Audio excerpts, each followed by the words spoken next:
माँ दुर्गा और भक्त की अनोखी भक्ति, भावनात्मक भक्ति कथा। बहुत समय पहले की बात है। गंगा के तट के पास एक छोटा सा गांव था, शिवपुर।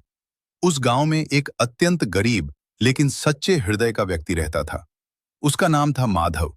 माधव के पास न धन था, न परिवार, न कोई सहारा। बस उसके जीवन में एक ही सहारा था, माँ दुर्गा।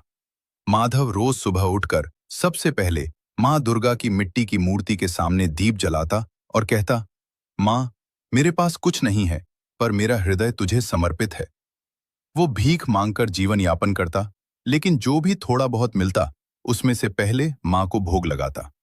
कई बार ऐसा होता कि पूरे दिन उसे कुछ नहीं मिलता, फिर भी वो मुस्कुराकर कहता, माँ चाहती होंगी तो कल दे देंगी। कठिन परीक्षा का समय, एक वर्ष गांव में भयानक अकाल पड़ा। अनाज खत्म हो गया। लोग गांव छोड़कर जाने लगे। माधव भी कई दिनों तक भूखा रहा। शरीर कमजोर हो गया, आंखें धंस गईं। एक रात वो मां के सामने गिर पड़ा और रोते हुए बोला, मां, मैं तुझसे कभी कुछ नहीं मांगता, पर आज बहुत भूख। मां का करुणामय रूप उसी रात मां दुर्गा कैलाश में विचलित हो उठी।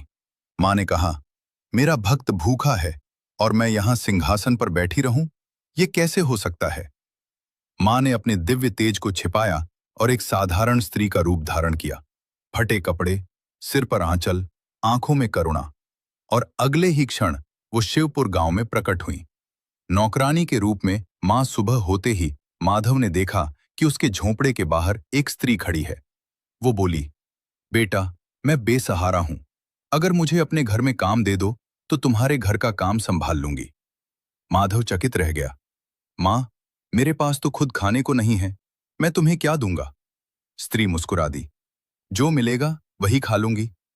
माधव ने उसे मां समान समझकर अपने झोपड़े में जगह दे दी। चमत्कार की शुरुआत उस दिन के बाद अद्भुत घटनाएं होने लगी। जिस घर में कभी अनाज नहीं टिकता था, वहां अब कभी कमी नहीं होती। माधव जहां भी जाता, उसे काम मिल जाता। उसका रोग भी धीरे धीरे ठीक होने लगा। लेकिन माधव को सबसे अच्छा यह लगता था कि वह स्त्री हर सुबह मां दुर्गा की मूर्ति के सामने उसी श्रद्धा से दीप जलाती थी। एक दिन माधव ने पूछा, मां, तुम मां दुर्गा को इतना मानती हो? स्त्री ने आंखों में आंसू भरकर कहा, क्यों न मानूं बेटा, वो अपने भक्तों के लिए कुछ भी बन सकती है, यहां तक कि नौकरानी भी। सत्य का प्रकाश। नवरात्रि की अष्टमी आई। माधव ने उपवास रखा, लेकिन कमजोरी से कांप रहा था। रात को उस स्त्री ने कहा, बेटा, आज आंखें बंद करो और मां को पुकारो। जैसे ही माधव ने